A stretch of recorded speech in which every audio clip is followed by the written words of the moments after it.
August 15 India വിഭജനത്തിന് ഗാന്ധിയും കോൺഗ്രസുമാണ് കാരണക്കാർ. 1948 ജനുവരി 13 ഗാന്ധി ഒരു ഉപവാസത്തിൽ ഏർപ്പെട്ടു. ഇതിന്റെ കാരണം ഇന്ത്യ ഗവൺമെന്റ് പാകിസ്ഥാന് കൊടുക്കാനുള്ള 55 കോടി രൂപ കൊടുക്കുക എന്നുള്ളതായിരുന്നു.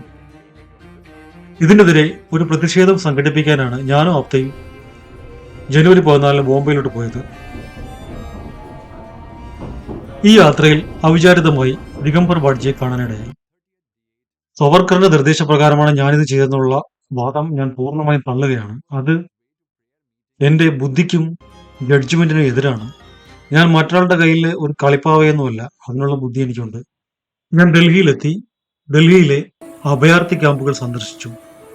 അവിടെ ആയുധം വിൽക്കുന്ന ഒരു അഭയാർത്ഥിയെ കണ്ടു.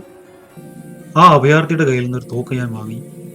ആ തോക്ക് ഉപയോഗിച്ചാണ് ഞാൻ ഗാന്ധിജിയെ വെടിവെച്ചത്.